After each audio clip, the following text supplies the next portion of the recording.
no matter what, through life, if you can be coachable or be a good teammate, you'll excel in anything. Seriously, yeah. It's like having that opportunity. And I think I remember doing an interview last year with someone, and they said, what makes you think you're able to do this position?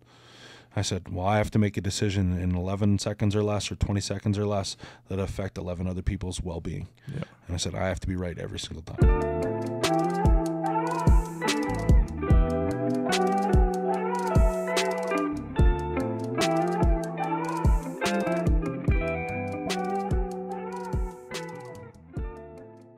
All right, baby. Dan, because you're so special, I have a fucking introduction for you. Nice. Today on the podcast, we have a very special guest. He's Saskatchewan's pride and joy, Regina's #1 dad, and one of the best, smartest, talented O-linemen in the Canadian Football League. Grey Cup champion, CFL All-Star, Dan Clark. Hey. Yes, sir, baby. Thanks, buddy. Thanks for having me. Thanks for finally coming on the No fucking problem. podcast, baby. Fuck, Thanks. It took a minute there. It did. Fucking Ferlin won't come on the podcast. I don't know why, but Wow, he's a busy guy. Big trades guy. I know, but he Tape hasn't. measures and stuff. I know, but you guys did that little thing for the Riders there. I didn't even know that. Yeah, I didn't. All of a sudden, he can do that, but he can't come on here. Hey. No, you look good on camera, though. Thanks. Nervous. Are you? Nervous. Christmas wait. Christmas? Wait, how was your Christmas, by the way? My Christmas was great, honestly. It was?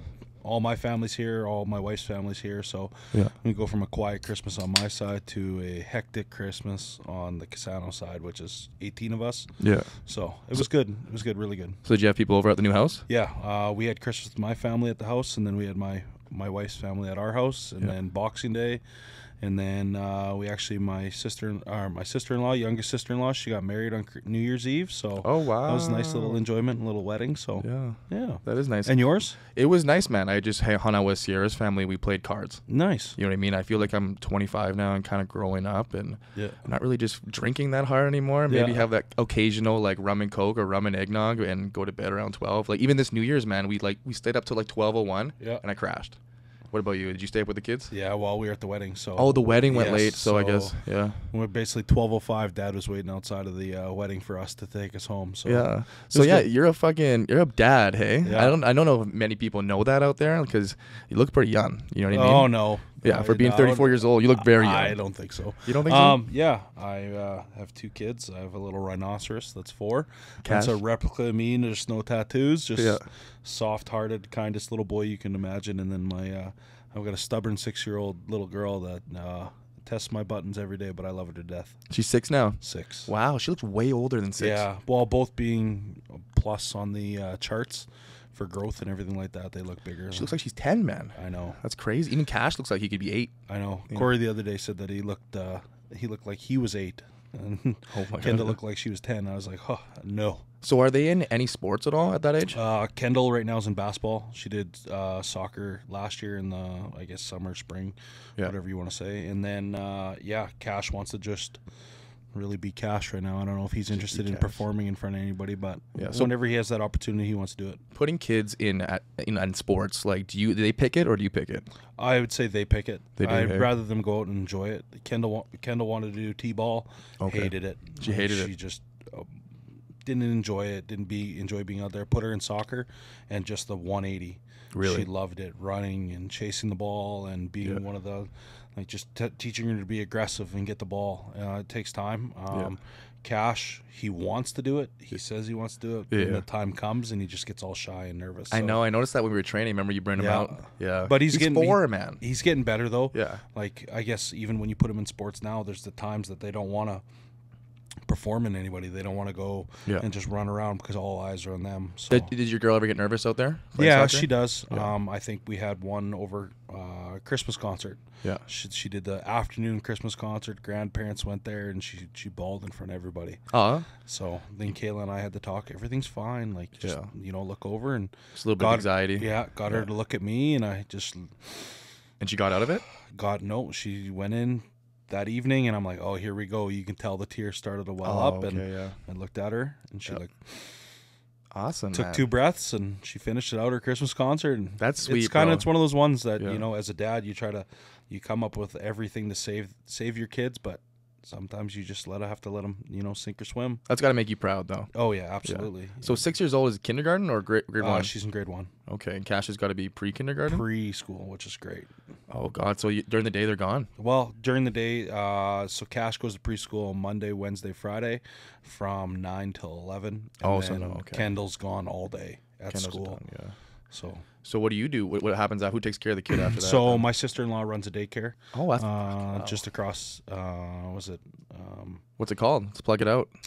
She doesn't have a name. Oh God, no. Yeah, but Melissa Zilianka, if you're looking for someone to watch your kids, there we go. Reach out to us. Yeah. But just their backyard backs the school that Kendall goes to, so no way. It's less than a minute, like maybe 30 seconds from the door to the other door. Damn, man. So it's awesome. It's great. And then Cash goes to daycare full time, depending on what I got going on. Damn. So 6 years, so 28 years old, you had your first kid. Yep. So, and you were like prime CFL, almost CFL All-Star there, because you were. Did you get a CFL All-Star that year, or what happened? No, I honestly didn't get my CFL All-Star until 2019. So okay. Kendall would have been 3 years old by then. Okay, so 3 years before you hit your prime. Did anything change when you had the kids? Did it hit you like you had to play harder or anything, or no? No, I think the wins and losses mean less at that point. Yeah. Of course, winning is great in sports, but when you lose, it's devastating at times. And when you're just chasing and you're being that professional athlete, that's all that matters. Losing sucks, but also having that outlet when you do lose. I think last West Final in 2021. Yeah. Just being in Winnipeg, just coming in the locker room so emotional. The only thing that I wanted to do to get over it was to call my family or FaceTime my family. Yeah. And having that conversation with the kids, not only my wife, but the kids, just to get over what happened. Yeah, your family is so supportive. I always see them in the front row, even after the games. They're always waiting for you. I even said hi a few times. Yeah, absolutely. Your wife's awesome. Yeah, she doesn't get enough credit. No, we haven't talked. Let's talk about her for a little bit. So when did you guys get married? We got married in 2015. 2015. Oh, yeah. Okay. And then we had Kenny in 2016. Yeah, so quick. The day of the wedding, we found out the gender of what Kendall was going to be. So we found out she was going to have a little girl. So she's been along the ride pretty much from 2009 with me all the way till now. So she's been. Oh, so you met her even way earlier? No, I met her in my first year. Basically, it would have been the fall. I was doing, it's called Sweat and Buckets. Yeah. At the leisure center. What is it? What is that? So you remember those tubs of like detergent, and it's got like the baby falling into the tub of detergent and possibly like hazard. Yeah. Well, you put those in the water and you run with them. You do your sprint work in the water. You did that. I did that. I loved it. You loved it. I did love it. And when I met her, I came out of the change room and I was like, all I see is this curly long hair and how tall she was, especially in the pool. And I'm like, man, we'd make massive babies. That's all you fucking thought. Oh, yeah, that's all I thought. That's all you thought. I swear. That's the first thing I saw. So what was your move? Like, hey? So it was basically like, hey, how are you? And then she found out that I played for the Riders and wanted absolutely nothing to do with me. Really? So it took me, I played the long game to be able to get her. Basically, she played hard to get for a while. And I just... I love the fact that she stuck with me through thick and thin. So. That's awesome, man. That's all you can ask for, really. Absolutely. That's fucking awesome, Dad. Wow. So a little background there for everybody. A little background. So let's get back into like football, I guess. Yep. You're Saskatchewan's very own. You started off with the Thunder, hey? Yep. And then you got your way with the Riders through like the territorial program. Yeah. So the junior territorial program, it's been unbelievable. I think it gives the guys the. Out of high school, I had everywhere in Canada to go besides the U of S and then multiple places in the States, and I never wanted to leave home, really. Yeah. So then my head coach at the time, Jerry Thompson, went to the Thunder, and it just seemed like a good fit. Really? So I spent 3 years with the Thunder, performed pretty well. It was always bigger size than everybody else, so I could use my body weight in a lot of the run game, struggled a little bit in the pass, and slowly developed my skills. And then so you were there for how long? 3 years. And 3 years with 2009 we would have been my year 4 in the junior program. I got asked to come out to the Riders, so I was 19. So year 4 at 19, you're practicing with the Riders and playing with the Thunder. Yeah, so really. So how was that year? So actually it was great. I came into training camp terrified, literally thinking this would just be like a camp experience, just a camp body for the CFL. And at the time, Joe McGrath came and signed here on a big deal. And then halfway through camp, he left back, and just as we were going to go to Edmonton and play our first preseason game, and I knew I was going to travel, being a junior kid. Yeah. And then at the time, Bob Wiley said, "Kid, you're up." No way. So This is in your first year. This is my first year. So I go to training camp, play my first like preseason game. Yeah. Like didn't even feel like I was a fish out of water. Yeah. You didn't feel it at all? You just Nope, felt normal to you? Just felt normal. Like going out there, I think the veterans played like less than a quarter. Mm-hmm. And from there on out, like guys playing beside guys like Nick Hutchins, who was he went to the U of R, drafted that year. Yeah. Just guys that, you slowly build. Chris Best playing beside him at left tackle, or he playing left tackle, me playing guard. Yeah. It was just like surreal at that point. Yeah. And then Did those guys help you out along the way in yeah, preseason games? absolutely. Yeah. I remember sitting, like my roommate at the time was Chris Best, and just being able to sit there and pick his brain and talk to him. Yeah. And he said, just go out there and play football. You know how to do it. Yeah. And just giving me all the confidence in the world. I find that the biggest thing, man. Like entering my second year now, is just the confidence factor. Like you know what you're doing, man. You've been doing it since you were 8 years old. It's just like telling yourself that you belong here and just going after it. I think guys get nervous, right? Yeah. Guys, it's a different level. It's a different, guys are bigger, guys are stronger. But Yeah. really, when it comes down to it, it's just football. You've always faced bigger guys. You've always faced stronger guys. Yeah. And it just comes down to the fact of, you got it that day or you don't. No, seriously, right? yeah. And so, and it continues to be that way every single game day or practice. Yeah. And there's gonna be some plays where you don't got it. You know what I mean? Tell me about it. There's gonna be a lot more plays that you don't got it. Fuck, and that's one thing like we never really realized in university or junior probably. Like you probably killed it in junior your whole. Yeah, I fucking would say career. yeah. Like I was always bigger than everybody else. Like Yeah. shit, I left the junior at 340 pounds. Like You were 340 coming on yeah, junior. 346. I remember stepping on the scale. I Like- think Steve my. Hansen was beside me. We're like, oh my goodness. And then with the chance to go to the Riders, I was like, okay, I need to like put a little bit more effort into my training, and Yeah. I can make this a big reality. So who'd you train with back then? Well, really, we only had our training program at the Thunder like 1 day a week. Like, Shit. we were still like that high school team Yep. mentality. That was one all-together training session. Yeah. And then I started training at Sets Fitness in the North End, just off of Rochdale. Sets. And and it was just one of those ones, just building up the mentality in the gym and getting stronger, getting what I thought stronger at the time. Yeah. And then to be able to put myself into the situation where I got offered a spot with the Riders on the practice squad. So I feel like you say you were always a big cat, but like I feel like you're more of a technical kind of player, don't you think? I think it's changed, right? Yeah. You think about it, I'm smaller size now for offensive line. That's what I Being mean, Like yeah. 6'2", 300, right now probably 328, 327, Yeah. but also playing at 315. Exactly. Yeah. You are smaller than a lot of guys. And you look at guys on our team, Furlan, I know. 6'4", 6'5", Massive, yeah. right, 300. But he has to put the weight on. I've never been that way. You've never been that way, yeah. high Yeah, school 310, right? That's crazy, yeah. It's hard to put on the weight, but it's also hard to lose it at the same time. Yeah. Well, tell me about it. Yeah. When did it come in the factor, like when you're in the CFL, like I got to figure out some of my technique here? Or did you always be, or were you always good at it? No. No.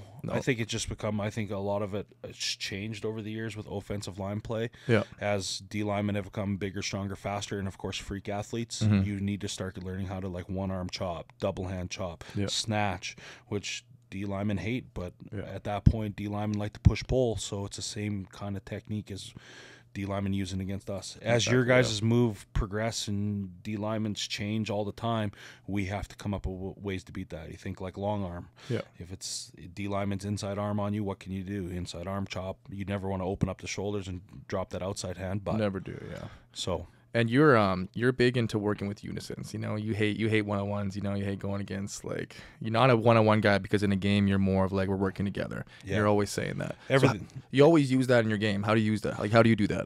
Well, I always think like a lot of the time I think that's shifting now. Like a lot of defenses are going to 3 down, 5 down, Yeah. depending on the group that you have. You know, you don't see 4-2 anymore a lot. So I guess that's where my time needs to change. That I do a lot more one-on-ones to be able to put myself in those situations to be able to win. And granted, getting older, it's a little bit harder to put yourselves in those situations at times. But Yeah. I've always had the mindset. Yeah, you can beat me one-on-one, but let's go to team period or let's go to inside You always run. say that, yeah. And then because I can technically know what's happening in front of me Yeah. a lot faster than just one-on-one. So did you always play center, or back in the day were you like a left tackle or guard? Always guard though. Well, right? at high school I played right tackle. Yeah. And Slowly then moving in. moving in. Played left guard in junior, and then what I thought was I was just going to be a left guard in CFL. Yeah. And then I had that opportunity, you know, Chris Best and, you know, Mark Perreno taught me, they're like, play every position. Yeah. So Or know every position. Know every position. Even play. Like, there'd be one-on-ones going on. I'd step up, play right tackle, left tackle. Hey, I know if no one's jumping in, I'll jump in. I like, know you do. Man, why not? You fucking loser. I know. Why not? It's the worst because you don't get a normal look because No. you're fucking 6 feet and like normal guys are 6'6" or 6'5" and huge. And long ass arms, and I got these tiny little T-Rex arms. I know, little shooter. Yeah, you know what I mean. Always waiting, always play that patient game. So we're like, since you moved in from left tackle to left guard to center, like, were you good at snapping? Right no, away? Or did you have to trash. I think I did. I think one time in junior they asked me to snap the ball, and I rolled 2 balls back, and I was like, "Oh, my day's done," and then just walked away. Like, I don't care. Really? Hey. And then slowly it's building. Yeah. Did you ever get like chewed at? Or, like, Yeah. Somebody get like, another center in there or some shit. And it's been like that a lot. Really? I think once I started learning in like 2012 on how to really snap and be able to put it, I always put the ball, like when I get urgent, when there's like a head up nose and we're running inside zone, I'll pull the ball high right, which is, it sucks, but it's also like I need to load up here like no matter what. Yeah. And you think when you have that, it changes a lot. I wish I would have started learning how to snap earlier in my career to be able to learn that mechanics. I know now it's a little bit easier because I know where to position the ball and place the ball. Yeah. I think every center takes time for them to learn how to do that, especially if you dead ball snap or if you are a lace holder or if you're non-lace holder kind of thing. Do coaches tell you what to do, or it's kind of up to you? I think coaches give their personal opinion, just like any other position. Sure. But also, if you can snap the ball one way, no coach is going to mess with that. Exactly. Unless, it's good too. Yeah, unless they don't like the way that you're doing it, of course. And then they're like, "Oh, I want you to try the," you know, I look at the new style where a lot of guys hold the tip of the ball with just dead balls. Remember that guy in camp? He did that. Yeah, and it just blows my mind, right? And then it changes to what do you do the best that has gotten you here? Exactly. Right. I always find, like, when I'm looking at you as like a D lineman, I feel like you're in a disadvantage because you got to snap it and then go. Yeah. Do you ever feel like you ever got caught doing that? Yeah, absolutely. You think a lot of the time when you snap the ball, like for me, my reaction is to reach across my body. Oh. So I'm like, a lot of the times if you trap my arm, my offset arm or my non-snap arm, it's easy to work back across. Yeah. So it's basically trying to play that to your position. You ever get a dude that just it's been getting you all game or no? Yeah. Just catching it. It's One of those ones where then you've got to play the mental game on how do you get your boys, or you also put yourself in the situation of, if I keep getting beat to the side, what can I do differently? Exactly. Yeah. And that just becomes the game in the game. So as a center, are you like, I always see you like, are you talking out there? Oh, constantly. So like Like what's at least like with our group, we are constant communications and constant like talking up to quarterback giving the set hut. So let's get something to the crowd here. So right when you go to the center, what's the first thing you do? So basically, when I step over the ball, I'm IDing the front, whether it's a 4-2, 5 down, 3 down. Okay. Find the free safety. It depends on where the free safety is. Is it hard to find the free safety sometimes? Sometimes. Because you're fucking down there. Well, you got to look at it too. Like lots of times people rotate. Yep. Sam, free. Basically, I look at it still like a piece of paper. Like RTNQMWS. Oh, you do that. So I break it down to what the defense actually is. Yeah. And you study film and know who guys are. Yeah, you notice a lot of the time. Okay, the Sam and the free safety will change positions. Yep. All right. If it's a 3x2 set with our receivers, if there's 2 DBs to the field and 1 high free safety kicked over, where's the other guys? Kind of playing those. And you do all this in like 4 seconds, probably. Probably I'd say like 10 seconds. Oh, you get 10 seconds? Okay, yeah, you think about it when 20 seconds. Once the play clock starts, we break the huddle, come up probably about 18, maybe 17 seconds, start IDing the defense, look for the free safety, work my way back down the box, get down in my stance, call out our combination or what's going to happen. After that, you look at your defensive lineman in front of you and you think, what can he do? Then you go, to that. What can he do the fastest to hurt me? Yeah. And then at that point, you're green 80. It's crazy. You got to think in 10 seconds, all of those things. You know what I mean? I look at it this way. You gotta think in 20 seconds or less, you have to protect 11 other guys in the field, including yourself. Crazy. Right? It's crazy. And like you're the fastest point. You get beat, fastest point to the quarterback. Yep. Crazy. And it is, unfortunately, it is what it is. It is what it is. You know what? It's you learn a lot but a lot of the time as an offensive lineman, you learn to flush. Yeah. Try to learn to flush what happens to you. Because that way you look at it, one big play happens by D lineman, then they're absolutely the studiest Oh, I know. Just one play. One play. It's and then crazy. 59 other plays, they could be on their back or washed out of their gaps. And they still had an unreal game. Unreal game. That's shit, you know what I mean? That's why it's nice for us D linemen to get one sack, we're good, and get roasted the whole game, you know what I mean? Crazy. I'm glad you look at it that way. No, I know. I'm not an idiot. I'm friends with y'all. You know that. Is there ever a chance, like, when you're calling the plays, is it like Furlan or like anybody besides you be like, doubt you, or like, hey, no, that's not what we're doing, Dan? Sometimes I'm dyslexic. I'm dead serious. So I know, like, it'll be like a protection to our left, but I'll call it to the right. And Furlan or Evan, you mean the other way? And I'm like, yeah. So at least he checks you like that. Checks me like that. You know what I mean? They've been great. I know there's been times where we've possibly been doubted, and then you'll come to the sidelines and be like, I called what I called because I know what I'm doing. Yeah.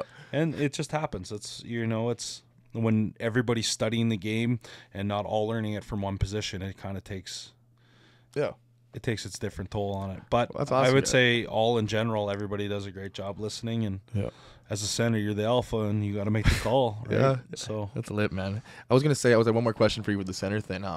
Does it feel weird having somebody's hands on your ass the whole time? No. And how close does it get? How close does it get to your gooch? I was just wondering. You always got to make sure their hands are lotioned. I'm just curious, like, 'cause you know what I mean. I bet you people would think about that. So, you know what I mean? like, I always had different quarterbacks. Like, Darian always was off to the left. Okay. So you know where Darian's hands would be. Or like Cody's hands. I know Cody's going to put them in there and give you a little firm press up. That's crazy, man. So different guys, different things. So for different quarterbacks, you have to put it in different areas, I guess? Depends on what a lot of the time they've been told you do with the center, how the center has the ball. Oh, okay. I really never did it. So I learned to put the ball in a certain position. Yeah. So I can move depending on the situation to be able to put myself or put them where they like it. Yeah. Fortunately to say it like that, but So how was it playing with Darian? It was great. It was great. It was also the little brother, big brother. Yeah, for sure. Because that was the early days. The early days. Like I wasn't the same outspoken person I am now, of course, but also it was just like, I think I remember one time, 2013, we were in Edmonton, and I fell down with a sprained AC joint, and I'm laying there like, and he's like, "What's wrong?"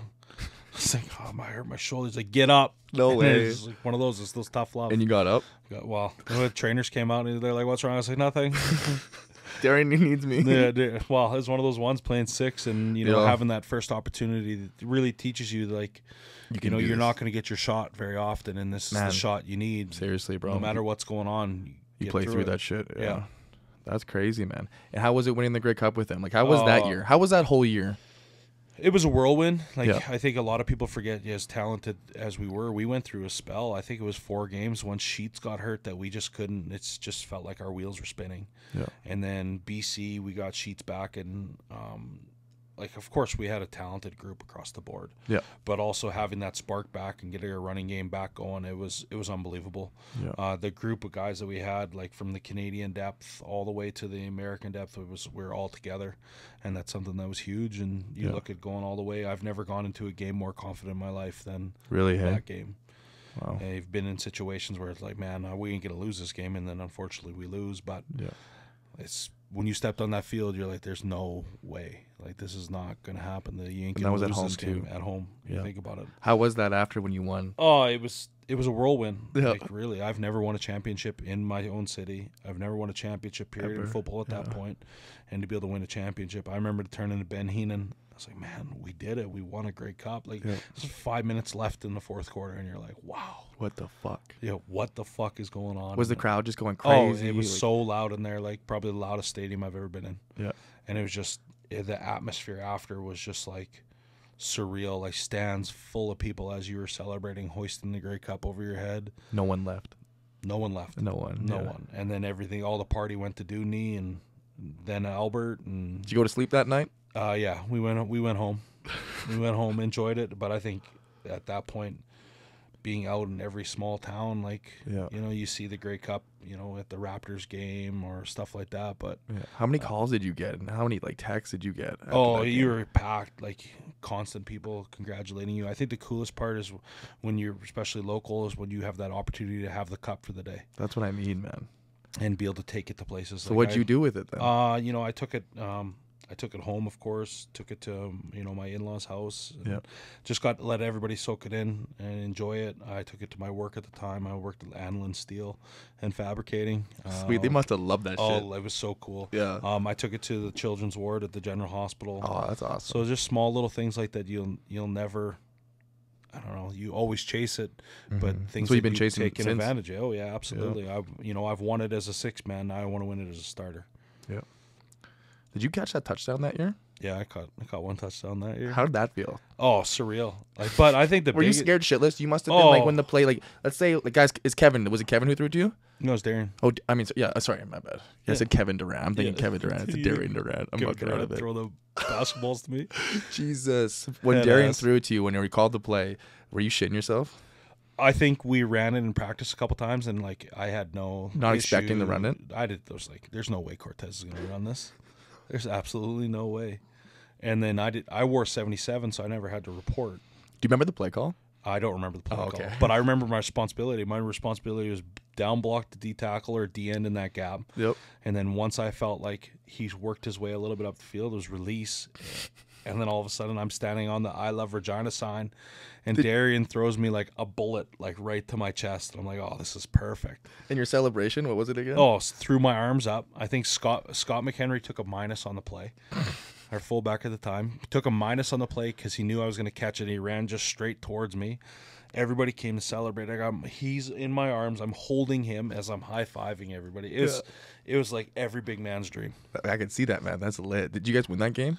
Yeah. Okay, good. Yeah, we That's played even better. Hamilton, and I remember that one. I think my BC one was a little bit more exciting in 14. You had another one? Yeah. I didn't know that. I either. had 3 catches, 2 touchdowns, and I had more yards than Western Dressler one game. What, man? Yeah. Is this a myth? No, it's a stat. It's a stat. What day is this? So Uh, I can fucking find it. 2013, I caught my first touchdown against Hamilton. Yeah. And later in the year, I caught a pass against Edmonton. I think Dressler had 9 yards. I finished with 12. What the fuck? Yeah, I know. It's crazy. I Did hold you guys it win against- that game? Yes. Oh my! What? And then we went to BC the following year, and we had a goal line play where all I did was just, if my if my linebacker that was covering me shifted at all, I just released straight up the field. So who the fuck was your coach? He just love you? Like, Well, I was George Cortez. I think okay. I remember George looking at me in 13 being like, "You're gonna play tight end for us. Don't fuck this up." And it was like I had to report every time. So I think I had 2 games in. Then they came to me like, "You want to wear an eligible number?" yeah. I'm like, "What? I can do that?" They're like, yeah. Oh, so So you didn't have to report. Gordy laid out all the jerseys, and he's Yeah. like, pick one. I'm like, well, I'm gonna take 77. It's slimming, the 2 I saw 7s, and then I'm twice as big as Weston Dressler, so I'm gonna go with 7-7. So you said that to him probably. Oh yeah, absolutely. I remind him of that every time we're together. So then 14, they had a guaranteed win night, and I Big Hill released a little bit to the field, and I was Yep. going for it. So I ran, and at the time Tino Sinceri I think it was his first start, and threw his first touchdown pass to me. Fucking crazy, bro. Jumped up like a credit card jump, Mm-hmm. caught the ball over my head, landed in this biggest earthquake in Vancouver history. And we won the game, so Man. they'd give out tickets. You got some memories in your 13 years. Oh eh? yeah, absolutely. Getting older here, like you're 34, almost 35 in June. Yeah, almost. June. There you go, 35. You're not 35. You're 34. No, I'm turning 35 this Turning year. 35. Like, have you noticed like a decline or like shit you got to get better at because you're getting older? I'm always curious about like some young. You know Oh, what I yeah. mean? Like, what do I have to Mobility. worry about when I get to like 34 years old? In the league? Memory, Memory, yeah, mobility, mobility. strength. I guess I'm not like. I've never been beyond strong in the gym, right? Yeah. So that's never been like a worry. I think my trainer Levi Steinhauer has done a great job of being able to keep me together. And, Levi's your fucking trainer? yeah, since Beauty. he tore his pec. No way. I think pec was his first real injury, and one day he was writing out. I seen him in the trainer's room at the old stadium, and I was like, "What are you doing?" Yeah. I'm just going through like a training program I was going to do, and I'm like, "What do you mean?" Yeah. He goes, "Well, I can't do it anymore." I'm like, "I'll do it," Yeah. and then it's been like No way, love man. ever since. He's in the States now, hey? Yeah. Then you still keep in contact with him? Yeah, and he's doing my program right now. Yeah. So what is he up to? I haven't seen him forever. Right now, he's working on like I would say like an outdoors resort, so cleaning trails for like skiers and stuff like that. And Does he still like do conditioning shit and strength? conditioning yeah, shit for I other think people? he's more passionate about working on like the outdoors and stuff like that. I always see his videos on Instagram and everything. Oh yeah, He was my strength coach my first year at U of R. He was one of the best strength coach I've ever had in my life. absolutely. Like, taught me how to clean, taught me how to squat. And if I didn't have that dude, it'd be fucked. Well, and I think that's another thing I like about Levi. He's always willing to change things up. Yeah. It's not going to be the same. Like, I want you to barbell squat this way. I want you to Exactly. bench this way. It's whatever you feel comfortable doing. He'll let you do. And when I was young with him, when he was in with me, man, he was serious with me. He was like, "Bro, you can't clean. You look like you can't fucking clean." Well, and that's he'll be horrible honest. form. Yeah, I think my first year under him, he looked at me squatting. He's like, "Nah, you squat to a box." that's what I mean. He's like, straight up, we're gonna teach you how to lift if you're gonna fucking lift. And Yeah. I thought that was the coolest shit, because I bet you there's a lot of trainers nowadays that don't do that. Well, you look at it. A lot of trainers will look at it. How much weight can you put on the bar? Exactly. Smart trainers are looking at like making sure that your body's able to handle that over a long period of time. Seriously. Yeah. And to be able to put yourself in a situation to be able to last for a long time, and especially in football or any sport that you're doing, it's a weight room will decline that very quickly if you're. Yeah, he does a lot of Bad body form. weight exercises too, and a lot of like core and Yep. different kind of like kettlebell shit. Yeah, He's cool. It's different. I like it.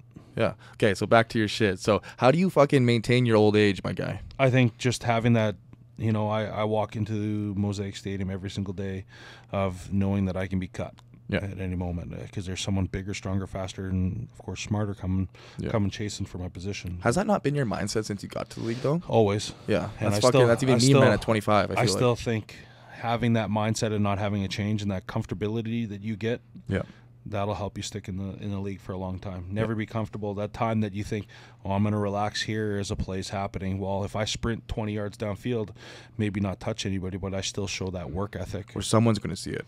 Maybe not your own team right now, but someone's going to see it on film. So when you do get cut, oh, man, I saw that guy fucking bust ass, so we're going to pick him up. And that goes a long way. I think, playing the game as like your hair's on fire is kind of a great mentality to think about it. Like, you've been on the team since 2009. You must have been always in the back of your head, like, I might be out of here. Oh, you think about every time free agency. I'm still thinking. No, I know. Even right now, you're going through absolutely. it. Yeah. How is that mentally? Mentally, it's like in years past, it's been a struggle. Mm-hmm. As you get older, you start to understand and you accept the business for the business. As they want to go younger in a position, and that's absolutely understandable. You just hopefully they're brutally honest with you and have that hard conversation. It must have been harder when you got family. I mean, you built a family too. You were like even probably stressing a little more. Especially when you get closer to free agency and teams are speaking with you about, you going to a different place. Are you ready to move your family out? And having those opportunities and having spoken with GMs at the time, it feels good to be wanted, but also you always want to be at home. Always want to be at home. Always. Yeah. It's nice here. Even though Regina, there's not much to do here, but it's perfect. It's perfect. That's all you don't need to to get in trouble here. I find it nice. Like, I want to build a home here, and then you just go travel and then come back. Yeah. You know what I mean? I think you got your thing here. That's huge too. Like, you look at it, how quiet, how you have to find trouble to get into trouble. Yeah. I think a lot of guys understand that when they come here and they realize like there's not much to do. You just really you revert to things that you enjoy and hopefully like to be around the boys in the locker room. Exactly. What's been your pastime in Regina? Like, you know what I mean? Like, you bowling? What do you do? Oh, you know what? I think so much of, like, with our O-line this year has been movie nights once a week. Yeah, movie nights with food. Of course, food. Come on. I'd say, like, just having that opportunity to be able to get together, especially with guys that have families now. Yeah. You look at Josiah. Even Josiah's in town, hey? Yeah, I'm going to get him on the podcast here, too. Evan Johnson. Right? Yeah, he's in Saskatchewan, though. Family, though. Yeah. And you look at those opportunities that, now that our COVID season's done, it's being able to get together off the field. And, it's something that we want to do more, especially as an offensive line, but something we want to do more as a team. Yeah, I might come by. Yeah, we need to get the team more into that. Yeah. You guys don't have the O-line thing going on. So, what week was it this year that you fucking went down? Week 2. Week 2 in Edmonton, right? Yeah. Broke my fibula and shifted my ankle. And was that the first big injury in your life, or did you have kind of like I've had like my UCL, my elbow, and my common flexor take me out for a couple weeks. Okay, but nothing fucking shattering. I've never broken a bone before. So how'd that play go? They had a 3 down front. We were working an inside zone to our left, and then they shifted from a 3 down to a 4 down. I was working a combination to the Mike linebacker. We were on the right hash. We were going away from the jumbotron, so we were working our way to our locker room, and I remember just like working a combination with Furlan, working to the linebacker, and then all of a sudden like I just felt snap. From the side? Yeah. Yeah, The somebody fell on linebacker you? went to come make the tackle. I don't know who had the ball. I think Morrow had the ball, and just as the linebacker whipped around, just caught me in the legs. And then you know instantly something was wrong. You did? Yeah, I knew instantly. I knew So you I just knew I dropped. broke something. You just dropped, hey? Oh yeah. Yeah. Dropped, yelled a little bit, and You were pissed. You were I really was just angry. so mad. I felt so bad, man, when I saw that shit. But it's gonna happen. Yeah. And that's like It was yeah. But you It came sucks. back, bro, this year. Yeah, well, The one thing I noticed, as soon as like that happened, you got your cask on and we came back, I was in the locker room just getting changed, ready to go to meetings, and you got your scooter, right? This guy comes in with his scooter, rolling in like 2 days maybe after just shattering his leg, like really bad injury, and he's smiling. He's like, "What's up, guys? How's it going? Let's go today." I'm like, what the fuck, right? Because I like that changed me, bro. That changed my mindset on things. When you came in and got the boys like going, and even we're gonna get through this bullshit, and you just broke your leg and knowing that you're not gonna be here for at least 10 weeks. Yeah. I was like, that's a leader right there. Well, And being in the CFL for only my second year now, I haven't seen much of that shit, bro. But that got a lot of us up and a lot of us going, man. Like for my first start in the league and everything, that was a lead, bro. I appreciate that, but also it was a fake, right? Oh yeah, deep down, you're losing it because you lose your position, not because you want to, or that you lost it because you suck. Yeah. You lost it due to injury. Yeah. But to keep that face on, man, Well, a lot of guys can't do that shit. Yeah, I think at that point, why walk around? Why mope? Why put on this? Yeah. Why put on this sad front when unfortunately, you look at through our entire year, everything went wrong. Mm-hmm. From sickness to losing games to another round of sickness to it was a rough year. Personnel changes, and then to have someone that's just moping around all the time. Like my biggest thing was getting in the meeting room, getting Bandy set, looking at Bandy. This is your job. Yeah, take my fucking job. Yeah, and knowing all you well. said that to him. Oh, absolutely. You want to put the most confidence in the players around you, so they play at a high level. Yeah. And what's he going to be worried about? Oh, when he comes back, no, take my job. Mm-hmm. It's something that what happens, you're happens dying. after. It happens, right? Yeah. And to be able to come in every day with that mindset to try to make the group, but also make him better every day was what I tried to excel for every day. That's awesome, man. Yeah. How was he? Oh, it was great. He was a sponge. Yeah, you guys soaked are a it all family, in. yeah. You know us in that group. We stick together through thick and thin, no matter what. So behind the smile, I know you like behind the smile and all you do. And how was that, like deep down mentally? How was the rehab process? You killed it, by the way. Yeah, you attacked it. Rehab process was tough. Yeah, I think what helped me out was Shaq breaking his leg the following week, unfortunately. Yeah, and then my mental was be a good teammate, but also every day try to make Shaq laugh or smile. Yeah, right? He doesn't do that much. No, he comes in a little bit mopey, and I'll try to make him laugh or get a smile out of him. Yeah. So that was really my goal. But also the whole time, like Shaq was that person that something you chase. Yeah. And Shaq would be doing something. I'm like, I want to do that. And they're like, no, Dan, you're not there yet. I'm like, all right. Well, trainers would turn their back, and I try to do what he's doing, right? So. Yeah, UCLA king though. Yeah. And so it was one of those ones that Shaq helped me as much as I helped Shaq maybe mentally or emotionally. I was also there like chasing him to be like, I want to do that. I want to do that. If Shaq's doing that, I want to do that. You wanted to come back first. Yeah. You were. Well, we had a bet. Oh, you guys did? It was a cookie bet. If you lost, you had to buy the other person cookies. So. And what week did you come back? I played 4 games at the end. So. Week 14. Week 14. So week 3. So you were only out 11 weeks. Well, technically with maybe some bye weeks. Yeah, bye weeks. So 2 months, 3 probably. weeks. Yeah. Wow. Well, probably longer than 2 months. And when you dressed up for that game, did you kind of feel it on your foot? No, like at that point, like I think I was so ready to just get back. Ready to get back and everything like that. And then I think there was never like the nervousness of something happening or like it letting go or anything like that. I think we did a great job with my rehab to be able to put me in that mindset. I think it was just, do I remember how to play football? Is that what you thought about? Yeah, absolutely. It was only 11 weeks though. But still, like you think about 11 weeks not practicing, to be able to come back 1 week, to be able to put it all out there and to play, especially against Winnipeg. I know you came back in the cold too and everything. But you know what? I think that's where we thrive, especially offensive linemen is in the cold. How do you deal with the cold? You block it out. You block it out? Just mentally, you just block it out. I fucking hate it. You don't get, even your toes don't get cold or anything? No. Because you guys don't even run or anything, so how do you stay warm? What do you mean we run? Well, no. Are you serious? No. We don't run? Well, you know what I mean? It's like a chop. You know what I mean? It's a chop. So it's a fat waddle is what you're trying to say nicely. But you know, nice. but well, I I'm would saying say you don't move, and you do move enough to get warm. I guess I would say my biggest thing is when you talk to guys about like fighting through the cold. Yeah. It's easier to warm up. Like if you get hot and you start to sweat, that's when the cold will affect you. Because guys putting on 3 pairs or 2 pairs of socks, well, you got to think about that. As soon as the sweat hits that sock and it sits in there, it's just moisture. I might not have to do the 2 sock thing then. Right? Put some baby powder in the sock. That way the moisture soaks into the baby powder. Yeah, I want to figure out something this year. But it wasn't this year, but the previous year on the Riders, it went deep into like maybe December, right? Because it was pushed. COVID, yeah. Right? So that was awesome. That was loved it. That was crazy. I think our Winnipeg game was super cold. I think not to always say this to Ferland, but Ferland tried to tough it out with sleeves. He wore sleeves, and then when at halftime put sleeves on. Oh, he put sleeves on at halftime. How do you do it at halftime? I think it's at that point you're trying to do anything to get warm.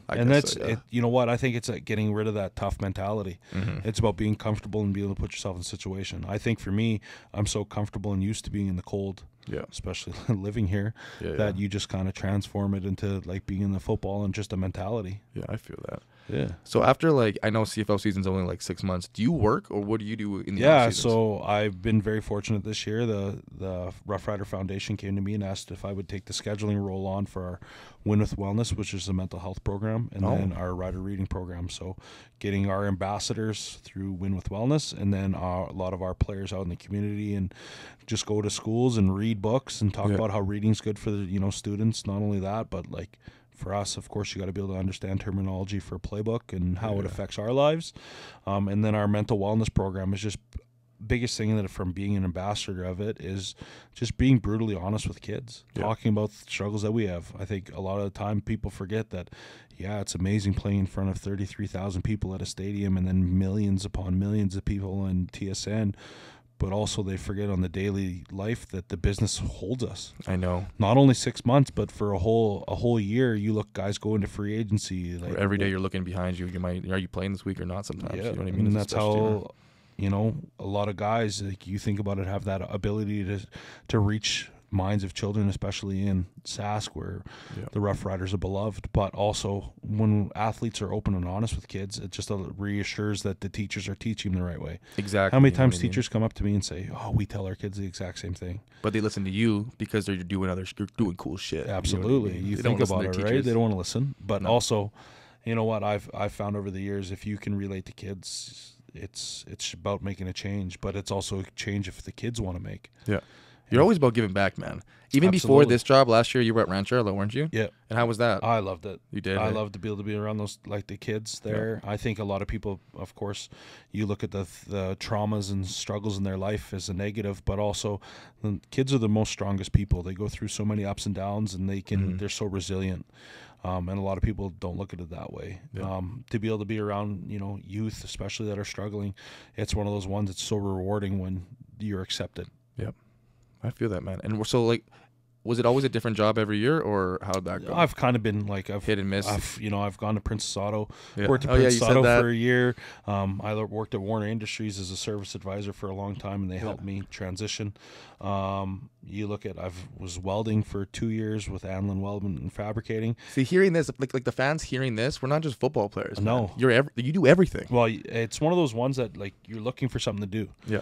And you know what? It's nice that of course you get paid to do it, but also it's one of those ones that you know what? We all don't make quarterback money. Nope. Right. Nope. So a lot you or need Canadian to pay your bills, money. Right? No, I wouldn't say that anymore.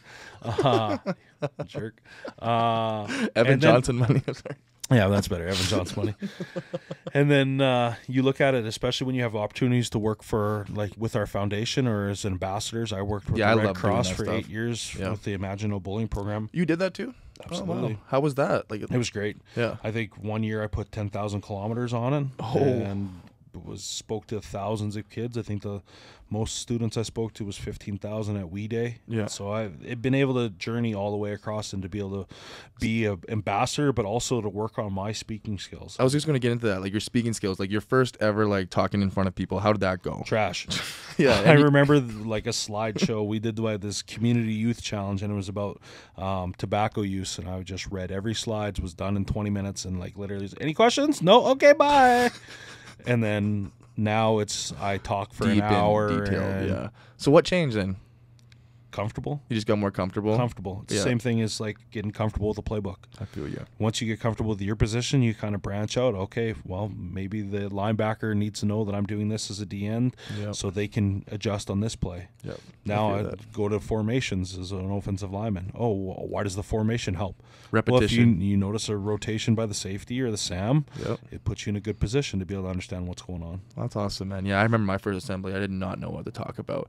You know what I mean? I was looking at their faces, and I was like, fuck. You know what I mean? Well, you got to look away, almost above them. Wait till you start speaking to adults. Oh, bro, I don't know if I could do that. But adults are more scared than kids. You think so? Absolutely. I'm just thinking of fucking up my speech or saying the wrong thing.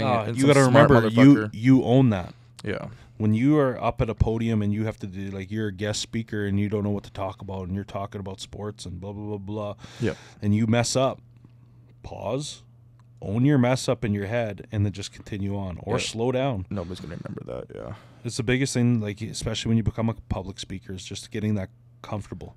The worst thing is at football, man, when you're just like grinding out like the last like sprinting, and then they come off and they'll give you an interview and you're gassed. I'm like, yeah, I'm gassed all the time, but that's the worst, bro. I think you just get comfortable talking. It's the same thing. I look at now speaking with the media. A lot of the time, I don't even look up. Yeah, you don't look at them just really. Like I'm talking just like me and you are. I know. I have to like get the question, think about it, then speak, not just speak right away. Yeah. That's my thing. I need to get better at that. The live interviews is what kills me. Like doing this is easy because I can cut out anything. Yeah, but it's just the live shit. I look at it the same way. What are you gonna mess up? I guess so. You're gonna swear? Like I know they can bleep it out. Mm-hmm. They can bleep it out too. Yeah, it's one of those ones that are you going to say the wrong answer? Yes, sometimes you're going to mess up, but a lot of the time, half the time, they're not trying to make you mess up. They're just asking you good shit. They're just asking you good questions. You look at especially how many times we got asked, your O-line struggling this year. How did you take that? How did you answer those questions? A lot of it, I came back and I said, I could have been a better leader. Yeah, that's a good I think as leadership, you take it, especially if you aren't playing, and then you have the opportunity to come back. You just take whatever happens and you just put it on your shoulders. How did you take like the fans? Like do you even look at the comments? I love it. I love reading it. I wish I can get my phone out and just be like, hey, shout out to this person, and I just want to let you know that you're a great person. I think we had one over the Christmas break, and I think it was Ferlin and I's little like skit thing that we did for them, and I forget who. Somebody put a comment, and I was like, I really hope you have a Merry Christmas. Yeah, and like. Just like sometimes it makes me like shake my head. Sometimes it makes me mad. But then a lot of the time I'm like, how many times has someone walked into your work and just absolutely trashed you for messing up a spelling mistake? Mistake. Well, never. What do you think they do? No. Never. Yeah, they don't. Never. That's what I mean. So why are people so critical to our jobs? It's the same thing as somebody losing it on a McDonald's drive-through employee. Like what? What's the point? What's the point? You're still going to come back here because you like McDonald's. Exactly. You're going to come watch our games. Come watch our games. And you know what? Because you know what? The one fan, there's 20 other fans that stick up for you. Oh, 100%. You know what I mean? But it's been crazy this year. This year was a crazy year. Yeah, absolutely. You think about it, unfortunately with our O-line and giving up. Well, not even with the O-line, with everything. Well, with everything. Injuries, sickness. At least we didn't go through the 4 Achilles tears that we did the first year. I remember that. I was in Winnipeg when that happened. I couldn't believe that. Were you freaked out too a little bit or no? Well, the weird part is, during COVID, we couldn't be in the same locker room, right? So I remember the local guys, we went, did Clint's workout, nothing, crushed it. Mm-hmm.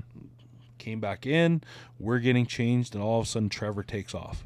Our athletic therapist, Trevor. Yeah. And then Ryan Raftis, our head therapist, takes off. Yeah. And then another one. And then it's just like all of a sudden you see guys coming in. You're like, what's going on? What's happening? Yeah. And then it's just bang, 4 Achilles tears in less than 20 minutes. I would have been shitting myself, man. Oh, and for me, like, I guess really you look at it, I don't know, for the people that may look at it and be like, oh, I'm scared to break my leg. Well, Are you going to let scared hold you back from... Exactly. Are you going to go drive today and get scared to get hit by a bus? No, Absolutely. I'm going to go drive again. I'm going to continue to drive. Exactly, yeah. And I looked at it the same way with this football. Mm-hmm. That's crazy, man. I was going to say, since you're 34 and like, this year you don't have a contract yet. You're still trying to fight for a contract and see what's going to happen this year, if you're going to go, you're going to stay. Hopefully you're still here in Rider Nation. I would love that. We love you. Yeah. But do you have any plans for your future? Like, what are you thinking after football? I think I've done such a great job, in the community. I definitely working with youth would be something that I want to do. Yeah. I think just finding the right fit, and hopefully it is with the foundation. If it's not with the Roughriders or the foundation, I know some other company would definitely enjoy to have me around and be able to work with them. You've probably heard that question since you were 19. Oh, absolutely. Because I've been hearing it since I was 19 years I old. literally have put all my eggs in this basket called football. Me too. And I've done a very good job at holding off on being an adult. Yeah, saving money and everything. It's crazy. You're 34 and still playing a fucking game for life. Still playing a kid's game. And you're loving it. Being a little kid every single day. It's crazy, man. And you act like a kid out there, too. Oh, absolutely. In the locker room, on the field, you got to have fun with it. I know. I think a lot of guys, I think Josiah said it best this year. Sometimes you just got to soak football in. Yeah. And then having that opportunity and be able to run with it and just go with it every single day. Yeah, well, I'm excited to see what you do, man, and I really hope you get back here on the team. I think I'm more excited to see what you do.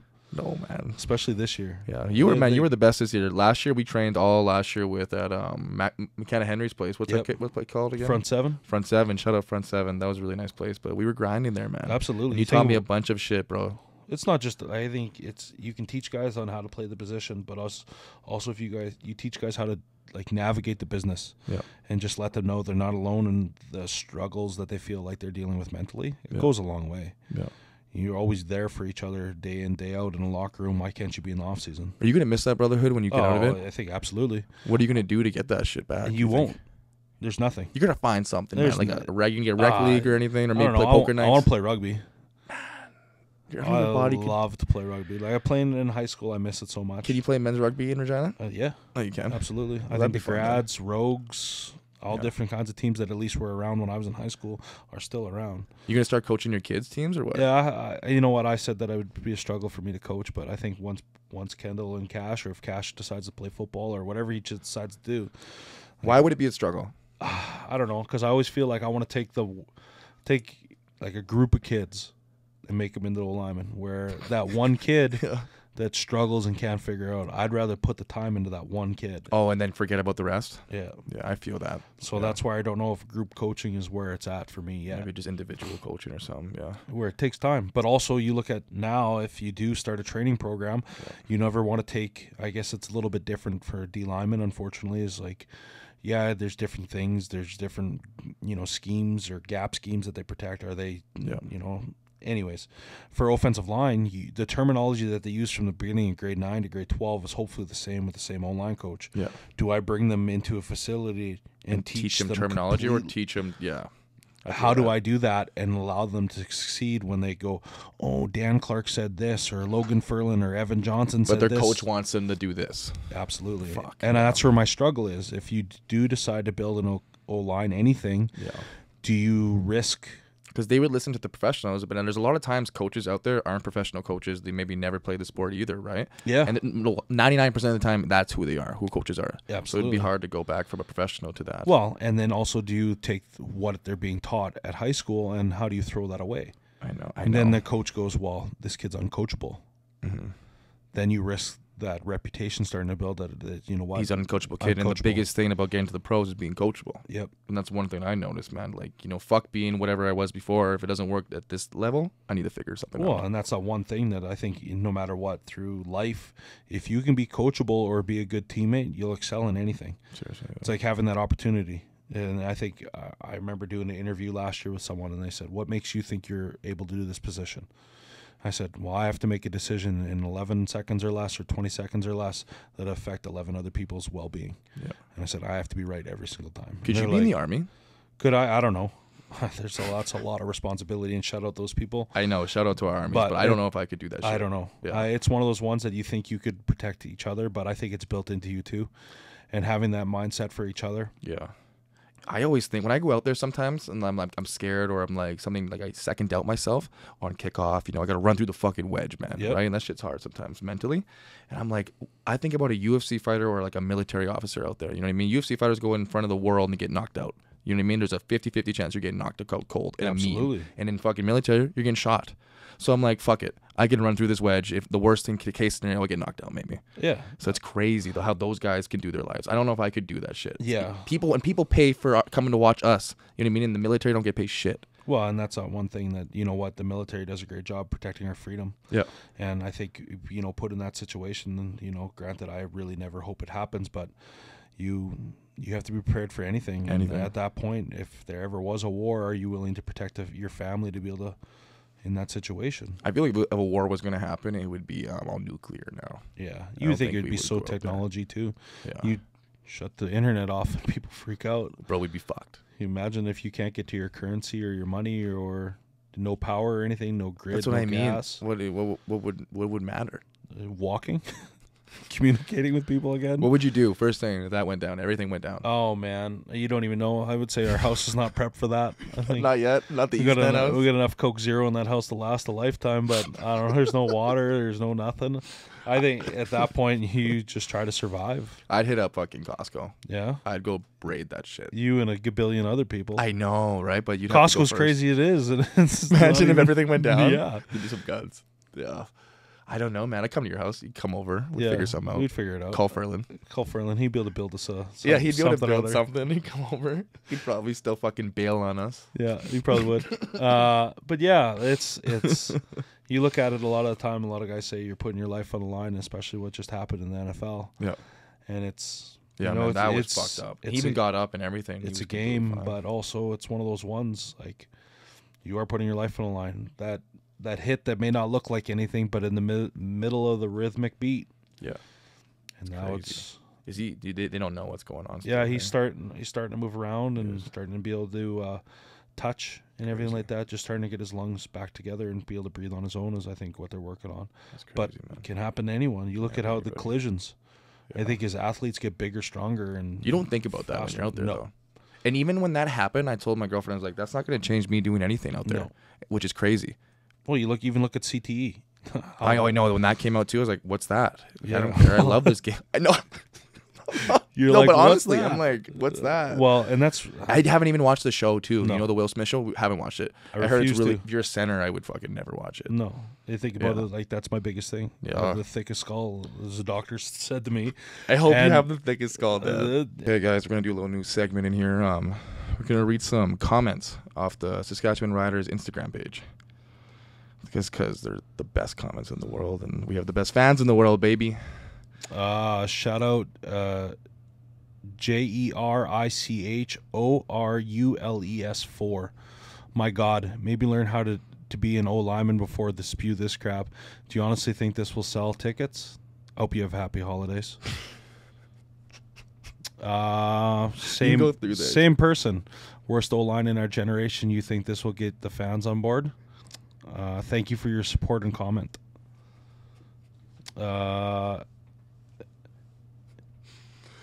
Aoife Carsons, can they buy a quarterback, O-line, and coach? We always will have a quarterback, O-line, and a coach. Nicholas_Daily. My guys. Go. This is going back to one of our roster changes for a tackle. Tharper1127 says, let's hope he can block. Well, they're an offensive lineman. They try their best. What are they thinking when they post that shit? I don't know. But it's okay. That constant support and that constant engagement is always great. Our chap 63, oh sorry, I lost it, says, let's try to play 60 minutes for once this season. Well, we did the whole season. Yeah, I don't think there was a game that we didn't play 60 minutes. Yeah. We didn't play the best for 60 minutes, but we played the 60 minutes though. Decade 2017 says, this is it. This is we were traveling to our last game. Thank goodness the Riders sucked this year. What? Happy holidays to you. Yeah, I'm glad. Hey, happy New Year to you. This is one of our what is it called? Team awards or CFL award nominees were put out. Oh. Somebody says we have no outstanding offensive lineman except Ferlin got it. I think right then and there that's where people need to understand that, even though 70 some sacks is what happened, it also you do highlight it. You know what? unfortunately look at it that way. Yeah. You do highlight, especially for a young man to be 24 years old to win Lineman of the Year for a team is Unreal. Is unreal. Unreal. Because he puts in the fucking work, man. Yeah, absolutely. Should have saw the kid like 4 years ago. When He was in my DMs, man, and I didn't even know. 182 pounds. Yeah. 182. Guaranteed that's probably what he benched. Crazy, man. Fucking he's a definition of hard work too. Well, even in his job and everything he's doing in life, he's killing it. You think a laborer and then also be able to put in that work, runs his own business now. Yeah, he'd have a great podcast, but he would. He's just got to show up. Yeah, maybe you get him to quote your basement. I know. Yeah, I come for money for a Comes for money, $20,000 quote. Fuck. But yeah, man, I really hope you guys enjoyed having Dan Clark, CFL All-Star, Grey Cup champion, and just overall great dad on the podcast. If you have any questions, shoot us an email, but we'll love to catch you guys later. Thanks, bud. Peace. Thank you.